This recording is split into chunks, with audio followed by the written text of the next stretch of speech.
FIR ಮಾಡಿ ಅಂತೇಳಿ. FIR ಮಾಡಲ್ಲ ಅಂದ್ರೆ ನಾವು ಹೋರಾಟವನ್ನ ಮಾಡ್ತೀವಿ ಅಂತಂದ್ರು. ಈಗ ಇವರೇ ಕೇಳ್ತಾರೆ FIR ರದ್ದು ಮಾಡಿ ಅಂತೇಳಿ. ಏನಿದು ಹುಡುಗಾಟ ಅನ್ಕೊಂಬಿಟ್ಟವ್ರ? ಇವ್ರು ಕೇಳಿದಾಗ FIR ಮಾಡ್ಬೇಕು, ಇವ್ರು ಹೇಳಿದಾಗ ರದ್ದು ಮಾಡ್ಬೇಕು. ಏನ್ ಅಂದ್ಕೊಂಡ್ಬಿಟ್ಟಿದ್ದಾರೆ ಇವ್ರನ್ನ? ಸರ್ಕಾರ ಅಂದ್ರೆ ಇವ್ರಿಗೆ ಏನ್ ಅನ್ಸಿದೆ? ಕಾನೂನು ಅಂದ್ರೆ ಏನು? ಇಲಾಖೆ ಅಂದ್ರೆ ಏನು? SIT ಅಂದ್ರೆ ಏನು? ಇವ್ರಿಗೆ ಅದ್ರ ಬಗ್ಗೆ ಪರಿಜ್ಞಾನ ಇದೆಯಾ? ಯಾಕಿದ್ರ ಬಗ್ಗೆ ನೀವು ಬಿಜೆಪಿ ಅವ್ರು ಪ್ರಶ್ನೆ ಮಾಡ್ತಾ ಇಲ್ಲ? ಅಲ್ಲ, ಖಂಡಿತ ಬಿಜೆಪಿನ ದೊಡ್ಡ ಹೋರಾಟ ಎತ್ಕೊಂಡಿದ್ದು ಅಲ್ಲಲ್ಲ. ಇವರಿಗೆ ಪೊಲೀಸು ಸರ್ಕಾರ ಬಿಟ್ಬಿಟ್ಟು ಸುಪ್ರೀಂ ಕೋರ್ಟ್ ನೇ ಇವರು ದಾರಿ ತಪ್ಪಿಸಿದ್ರಲ್ಲ. ಇವರು ಸುಪ್ರೀಂ ಕೋರ್ಟ್ ನ ದಾರಿ ತಪ್ಪಿಸಿದ್ರು. ಇವತ್ತು ನೋಡಿ ಇದ್ರೊಳಗಡೆಗೆ ಮತ್ತೆ ತಿರ್ಗಾ ಏನು ಈಗ ಕೇಸನ್ನ ವಾಪಸ್ ಸೌಜನ್ಯ ಕೇಸಲ್ಲಿ ತಗೊಳ್ಳಿವ್ರೆ. ಸೌಜನ್ಯ ಕೇಸಲ್ಲಿ ಏನ್ ಹೇಳ್ತು ಹೈಕೋರ್ಟ್ ಕ್ಲೋಸ್ ಮಾಡ್ಬೇಕಾರೆ ಮತ್ತೆ ವಾಪಸ್ ರೀಓಪನ್ ಮಾಡ್ಬೇಕಾರೆ ಸೌಜನ್ಯ ಕುಟುಂಬದಿಂದ ಆಗ್ಬೇಕು ಅಂತ ಹೇಳ್ತು. ಇವ್ರು ಇಲ್ಲಿವರೆಗೂ ಮತ್ತೆ ಇದಕ್ಕೆ ಹೋಗಿದಾರ? ನಮ್ಮ ವಿಜಯೇಂದ್ರ ಅವರು ಹೋಗಿ ನಮ್ಮ ರಾಜ್ಯಾಧ್ಯಕ್ಷ ಹೋಗಿ ಹೇಳಿದ್ರು ಸುಪ್ರೀಂ ಕೋರ್ಟ್ಗೆ ಹೋಗ್ತಕ್ಕಂಥ ಅಷ್ಟೂ ಖರ್ಚು ವೆಚ್ಚ ಬಿಜೆಪಿ ಬರ್ಸುತ್ತೆ ಅಂತ ಹೇಳಿ. ಆದ್ರೆ ಇವ್ರು ಆ ವಿಷಯ ಎತ್ಕೊಂಡು ಸುಪ್ರೀಂ ಕೋರ್ಟ್ಗೆ ಹೋಗಲ್ಲ. ನೋಡಿ, ಪ್ರಿಯಾಂಕ ಖರ್ಗೆ ಅವರು ಒಂದು ಆರ್ಟಿಕಲ್ ಬರೀತಾರೆ. ಏನಂತ? ಧರ್ಮಸ್ಥಳಕ್ಕೂ ಸೌಜನ್ಯಗೂ ತಳಕಾಕೊಂಡು ಒಂದು ಆರ್ಟಿಕಲ್ ಬರೀತಾರೆ. ಸಿದ್ದರಾಮಯ್ಯವರು ಹೇಳ್ತಾರೆ ಈ ಬಿಜೆಪಿಯವರು ವೀರೇಂದ್ರ ಹೆಗಡೆ ಅವ್ರಿಗೂ ಜೈ ಅಂತಾರೆ, ಆ ಕಡೆ ಸೌಜನ್ಯಂಗೂ ಜೈ ಅಂತಾರೆ. ಅದ್ರ ಅರ್ಥ ಏನು? ಇವರೇ ತೀರ್ಮಾನ ಮಾಡ್ಬಿಟ್ಟವ್ರೆ ವೀರೇಂದ್ರ ಹೆಗಡೆ ಅವರದ್ದು ಮತ್ತೆ ಧರ್ಮಸ್ಥಳದ್ದು ಸೌಜನ್ಯ ಹತ್ಯೆ ಒಳಗಡೆ ಪಾಲಿದೆ ಅಂತೇಳಿ. ಇಂತಹ ಮೈಂಡ್ ಸೆಟ್ ಇರ್ತಕ್ಕಂಥ ಸರ್ಕಾರ, ಇಂತಹ ಮನಸ್ಥಿತಿ ಇಂತ ಸರ್ಕಾರ, ಅದರಿಂದ ತನ್ನ ಅನಾಹುತಗಳಾಗ್ತಿರೋದು. ಇವತ್ತು ತುಮರಾಡಿ ಆಗ್ಲಿ ಅವ್ರಿಗೆ ಮಟ್ಟಣ್ಣನವರಾಗ್ಲಿ ಬೀಡಾಡಿ ದನಗಳಂತೆ ರಸ್ತೆಲೆಲ್ಲ ಓಡ್ಕೊಂಡು ರಾಜಾರೋಷವಾಗಿ ಮೆರಿತಾ ಇದ್ದಾರೆ ಅಂತ ಹೇಳಿದ್ರೆ ಯಾರ ಕುಮ್ಮಕ್ಕಿನಿಂದ? ಸರ್ಕಾರದ ಕುಮ್ಮಕ್ಕಿನಿಂದ ಅಲ್ವಾ? ಇವತ್ತೇನಾದ್ರೂ ಇವತ್ತು ಹಿನ್ನಡೆ ಆಗ್ತಿರೋದು ಹೇಳಿ ಗ್ಯಾಂಗಲ್ಲ, ಹಿನ್ನಡೆ ಆಗ್ತಿರೋದು ಸರ್ಕಾರಕ್ಕೆ. ಯಾರು ಹೇಳ್ತಾ ಇದ್ರಂತೆ ಚಂದ್ರಶೇಖರ್ ಅವರೇ, ಇವತ್ತು ಕಾಂಗ್ರೆಸ್ ಸರ್ಕಾರ SIT ಫಾರ್ಮ್ ಮಾಡಿ ಒಳ್ಳೆ ಕೆಲಸ ಮಾಡಿದೆ, ಇದು ಕಾಂಗ್ರೆಸ್ಗೆ ಒಳ್ಳೆ ಹೆಸರು ಬರುತ್ತೆ, ಇದನ್ನ ಹೀಗೆ ಕಂಟಿನ್ಯೂ ಮಾಡಬೇಕು ಅಂತ ಯಾರೋ ಹೇಳ್ತಾ ಇದ್ರಂತೆ. ನಮ್ಗೆ ಯಾರೋ ಹೇಳುದು ಈ ತರ. ಆಯ್ತು, SIT ಫಾರಂ ಆಗಿ ಎಷ್ಟು ದಿವಸ ಆಯ್ತು ಸಿದ್ದರಾಮಯ್ಯನವರೇ? ಜುಲೈ, ಆಗಸ್ಟ್, ಸೆಪ್ಟೆಂಬರ್, ಅಕ್ಟೋಬರ್ 4 ತಿಂಗಳು ಮುಗಿದು 5ನೇ ತಿಂಗಳಿಗೆ ಬಂತು. ಒಂದು ಇಂಟರಿಮ್ ವರದಿ ಬಂದಿಲ್ಲ ಇಲ್ಲಿವರೆಗೂ. ನಾಗೇಂದ್ರ ಅವರೇ, ಚಂದ್ರಶೇಖರ್ ಅವರೇ, ನಾನಿದ್ರು 4 ತಿಂಗಳಲ್ಲ, ಇನ್ನು 5 ತಿಂಗಳಾಗ್ಲಿ. ಸುಳ್ಳನ್ನ ಪ್ರೂವ್ ಮಾಡಕ್ಕೆ 1 ಸೆಕೆಂಡ್ ಸಾಕು ಚಂದ್ರಶೇಖರ್ ಅವರೇ. ಆದ್ರೆ ಸತ್ಯವನ್ನ ಪ್ರೂವ್ ಮಾಡೋದಕ್ಕೆ ತುಂಬಾ ಕಾಲ ತಗೊಳುತ್ತೆ. ಆ ಕೆಲಸವನ್ನ SIT ಇವತ್ತು ಮಾಡಿದೆ. I really appreciate SIT team. 4 ತಿಂಗಳು ತಗೊಂಡಿದೆ. ಆದ್ರೆ 4 ತಿಂಗಳು ಏನ್ ಮಾಡಿದೆ ಅಂತೇಳಿ ನನ್ನ ಕೇಳಿ SIT ನಾನು ಹೇಳ್ತೀನಿ. ಒಂದ್ ಕಡೆ ಸೆಂಟ್ರಲ್ 1-2 ವಾರ ಗ್ಯಾಪ್ ಆಗಿರ್ಬೋದು ಅಥವಾ ಸ್ಲೋ ಡೌನ್ ಆಗಿರ್ಬೋದು. ಆದ್ರೆ ಅವರು ಹೋದಂತ ದಾರಿ, ಅವರು ಕಂಡುಕೊಂಡಂತ ಆಯಾಮ, ಅವರು ಮಾಡಿದಂತ ತನಿಖೆಯ ರೀತಿ ಇವತ್ತು ಈ ಹಂತಕ್ಕೆ ಬಂದು ನಿಂತಿರೋದು. ಒಂದು ವೇಳೆ ಏನಾದ್ರೂ ಇವರ ತಾಳಕ್ಕೆ ತಕ್ಕಂತೆ ಏನಾದ್ರೂ SIT ಕುಣಿದು ಬೇರೆದ್ದೇ ಆಯಾಮದಲ್ಲಿ ತನಿಖೆಯನ್ನ ಮಾಡಿದಿದ್ರೆ ಇವತ್ತು ಅವ್ರ ರದ್ದತಿ ಕೋರಿ ಅರ್ಜಿಯನ್ನು ಸಲ್ಲಿಸ್ತಾ ಇರಲಿಲ್ಲ. ನಿಮ್ಮ ಆಶಾಭಾವನೆಗೆ ನಂದು ಸಂಪೂರ್ಣವಾದ ಸಹಮತ ಇದೆ. ಒಳ್ಳೇದಾಗ್ಲಿ. ನಾನು ಹೇಳ್ತಾ ಇರ್ತಕ್ಕಂಥ ಪ್ರಶ್ನೆಗಳು, ಕೆಲವು ಪ್ರಶ್ನೆಗಳು ಏನು ಮೂಲಭೂತ ಪ್ರಶ್ನೆಗಳು ಹುಡ್ತವೆ. ಬೇರೆ ಎಲ್ಲಾ ಕೇಸಲ್ಲಿ 24 ಗಂಟೆ ಒಳಗಡೆ ಎದ್ದು ಒತ್ತಾಕೊಂಡು ಅರೆಸ್ಟ್ ಮಾಡ್ತಕ್ಕಂಥವ್ರು ಇವತ್ತು ತಿಮ್ರೋಡಿ ಮನೆಗೆ ಶಸ್ತ್ರಾಸ್ತ್ರ ಕಾಯ್ದೆ ವಿಚಾರದಲ್ಲಿ 3 ಸರಿ ನೋಟಿಸ್ ಹಾಕ್ತಾರೆ. ತಿಮ್ರೋಡಿ ಎಲ್ಲಿದ್ದಾನೆ ಅಂತ ಹೇಳಿ ಇರ್ತಕ್ಕಂಥ ಚಿಕ್ಕ ಮಕ್ಳಿಗೂ ಗೊತ್ತಿದೆ. ಇವ್ರ ಮನೆಗೆ ಹೋಗಿ ನೋಟಿಸ್ ಅಂಟಿಸ್ಬಿಟ್ಟು ಬರ್ತಾರೆ ಮಟ್ಟಣ್ಣನವ್ರ ಮನೆಗೆ. ಮಟ್ಟಣ್ಣನವ್ರು ಬೀಡಾಡಿ ದನತರ ಎಲ್ಲಾ ಕಡೆಗೂ ಓಡಾಡ್ಕೊಂಡಿದ್ದಾನೆ.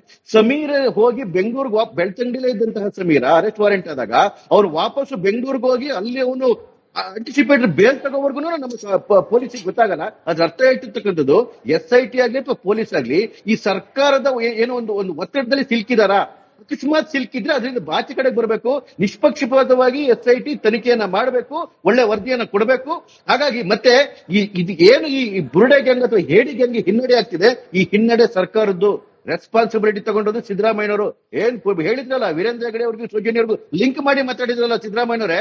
ಮಾನ ಮರ್ಯಾದೆ ಇದ್ರೆ ಈ ಕೇಸ್ ಏನಾದ್ರೂ ಅಂತ್ಯಕ್ಕೆ ಬಂದ್ರೆ ಅದ್ರ ನೈತಿಕ ಏನು ಹೊಣೆ ಹೊತ್ಕೊಂಡು ನಿಮ್ಮ ಸರ್ಕಾರ ಕೂಡ ರಾಜೀನಾಮೆ ಕೊಡಬೇಕು, ಮಾನ ಮರ್ಯಾದೆ ಇದ್ರೆ. ರೈಟ್. ಅಮೃತೇಶ್ ಸರ್ ಕೂಡ ಇದ್ದಾರೆ. ಅಮೃತೇಶ್ ಸರ್, ಈಗ ನ್ಯಾಯಾಲಯ ಇಂಥದ್ದೊಂದು ನಿಲುವನ್ನ ಅಥವಾ ನಡೆಯನ್ನ ಯಾವ ರೀತಿ ಪರಿಗಣಿಸುತ್ತೆ? ಈಗ ಅಪ್ರೋಚ್ ಮಾಡಿದವರು ಇವರೇ, SIT ರಚನೆ ಆಗ್ಬೇಕು, ತನಿಖೆ ಆಗ್ಬೇಕು ಅಂತ ಹೇಳಿ, ಈಗ ಪ್ರಕರಣವನ್ನೇ ಕ್ಯಾನ್ಸಲ್ ಮಾಡಿ ಅಂತ ಹೇಳ್ತಿರೋರು ಇವರೇ. ಸೊ ಅವರ ಮೋಟಿವ್ ಹಾಗೆ ಅವರ ಈ ನಡೆ, ಇದನ್ನ ನ್ಯಾಯಾಲಯಗಳು ಯಾವ ರೀತಿ ಅಬ್ಸರ್ವ್ ಮಾಡುತ್ತೆ ಅಂತ ಹೇಳಿ? ಇಲ್ಲಿ ಬಹಳ ಮುಖ್ಯವಾದ ಸಂಗತಿ ಏನಂದ್ರೆ, ಸರ್ಕಾರ ಈಗ ಅವರೆಲ್ಲರೂ ನ್ಯಾಯಯುತವಾಗಿ ನನಗೊಂದು ಇದಿದೆ, ಅವಕಾಶ ಇದೆ.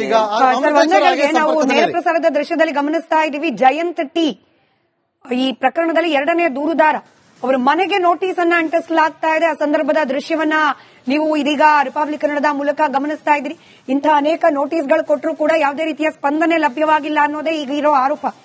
ಈ ನೋಟಿಸ್ಗಳಿಗೇನೆ ಹೆದರಿ ಅಂದ್ರೆ ನೋಟಿಸ್ಗೆ ನಾವು ಉತ್ತರ ಕೊಡ್ಲಿಕ್ಕೆ SIT ಮುಂದೆ ಹಾಜರಾದ್ರೆ ನಮ್ಮನ್ನ ಎಲ್ಲ ಅರೆಸ್ಟ್ ಮಾಡ್ಬಿಡ್ತಾರೋ ಅನ್ನೋ ಭಯದಿಂದಲೇ ಇದೀಗ ಪ್ರಕರಣವನ್ನ ರದ್ದು ಮಾಡಲಿಕ್ಕೆ ಪ್ರಯತ್ನ ಮಾಡ್ತಿದ್ದಾರೆ ಅನ್ನೋ ಆರೋಪ ಈ ಬುರ್ಡೆ ಗ್ಯಾಂಗ್ ನ ವಿರುದ್ಧ ಇರೋದು.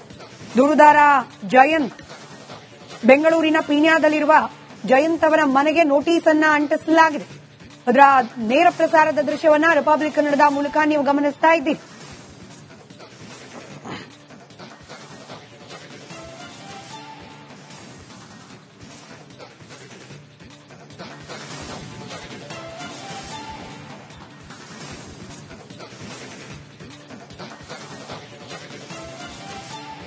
ಈ ಬುರ್ಡೆ ಗ್ಯಾಂಗ್ಗೆ ಹೇಳೋ ಪ್ರಕಾರ 100 ಗಂಟೆಗೂ ಹೆಚ್ಚು ಕಾಲ ವಿಚಾರಣೆ ಇವ್ರದ್ದು ನಡೆಸಲಾಗಿದೆಯಂತೆ. 164 ಹೇಳಿಕೆಗಳಲ್ಲಿ ತಮ್ಮ ವಿರುದ್ಧ ಯಾವುದೇ ಆರೋಪ ಕಂಡು ಬಂದಿಲ್ಲ ಅಂತ ಹೇಳಿ ಬುರ್ಡೆ ಗ್ಯಾಂಗ್ ಹೇಳ್ತಿರೋದು.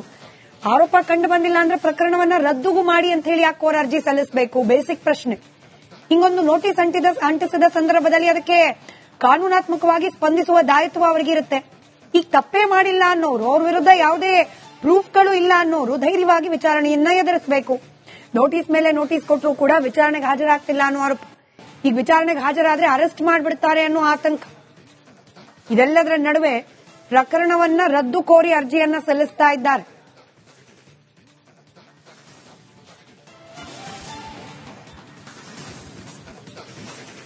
ರೈಟ್, ಅಮೃತೇಶ್ ಸರ್ ಇದ್ರು ನಮ್ಮ ಜೊತೆಯಲ್ಲಿ, ವಕೀಲರು. ಸರ್, ನೀವು ಹೇಳ್ತಾ ಇದ್ರಿ ಕೋರ್ಟ್ ಇದನ್ನೆಲ್ಲ ಯಾವ ರೀತಿ ಗಮನಿಸುತ್ತೆ ಅಂತ ಹೇಳಿ.